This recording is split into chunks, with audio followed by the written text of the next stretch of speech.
உன்னை மலிவாக மதிப்பிடாதே. Never அண்டர்வேல்யூ yourself. ஒரு ஏழை இளைஞன் இருந்தான். அவன் வாழ்க்கையில் முன்னேற வழியின்றி தான் ஒரு பயனற்றவன் என்று எண்ணி எதற்கும் உதவாதவன் என்ற மனநிலையிலேயே வாழ்ந்து வந்தான். ஒரு நாள் அவன் ஊரில் இருந்த ஒரு ஞானியை சந்தித்து, ஐயா, எனக்கு வாழ்க்கையில் மதிப்பே இல்லை, நான் என்ன செய்ய என்று கேட்டான். ஞானி சிரித்துவிட்டு தன்னுடைய பெட்டியில் இருந்து ஒரு சாதாரண கல்லை போலத் தோன்றும் ஒன்றை எடுத்து அந்த இளைஞனிடம் கொடுத்து, மகனே, இதை நீ 3 பேரிடம் காட்டு, ஆனால் என்ன விலை சொன்னாலும் விற்காதே, விலையை மட்டும் கேட்டு வா என்றார். முதல் முயற்சி. இளைஞன் அந்த கல்லை எடுத்துக்கொண்டு கடை வீதிக்குச் சென்றான். முதலில் பழ வியாபாரி ஒருவரிடம் அதை காட்டினான். இது என்ன கல், இதில் ஏதேனும் வேலைக்கு ஆகுமா என்று கேட்டுவிட்டு, சரி, இதை நீ கொடுத்தால் நான் உனக்கு 10 ஆப்பிள்கள் கொடுக்கிறேன் என்றார் வியாபாரி. இளைஞன் சோகத்துடன் அங்கிருந்து நகர்ந்தான். இரண்டாவது முயற்சி. அடுத்து அவன் ஒரு பழைய பொருட்களை வாங்கும் வியாபாரியிடம் அதை காட்டினான். வியாபாரி உற்று பார்த்துவிட்டு, இது உடைந்த சிலைக்கு அடியில் கிடந்திருக்க வேண்டும். சரி, உனக்காக 500 ரூபாய் தருகிறேன் என்றார்.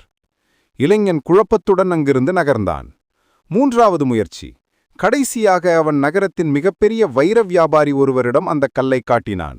வைர வியாபாரி அந்த கல்லை பூத கண்ணாடி மூலம் பார்த்தார்.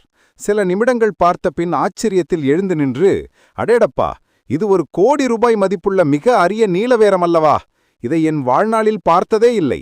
இதை எனக்கு கொடு, நான் உனக்கு கேட்கும் விலையை கொடுக்கிறேன் என்று பதறினார். இளைஞன் அதிர்ச்சியில் உறைந்து போய் ஞானியிடம் திரும்பிச் சென்று நடந்ததை கூறினார். ஞானியின் பாடம். ஞானி சிரித்தவாறே சொன்னார், பார்த்தாயா மகனே, அந்த கல்லை சாதாரண பழ வியாபாரி பார்த்தபோது அதன் மதிப்பு வெறும் 10 ஆப்பிள்கள். பழைய வியாபாரி பார்த்தபோது அதன் மதிப்பு 500 ரூபாய். ஆனால் ஒரு நிஜமான வைர வியாபாரி பார்த்தபோது அதன் மதிப்பு 1 கோடி ரூபாய். அந்த கல் மாறவே இல்லை, அதை பார்த்தவர்களின் பார்வைதான் மாறியது. நீயும் அப்படித்தான். நீ 1 கோடி ரூபாய் மதிப்புள்ள வைரம். உன் மதிப்பை உணரத் தெரியாத பழ வியாபாரிகள் சொல்வதைக் கேட்டு உன்னை நீ மலிவாக மதிப்பிடாதே.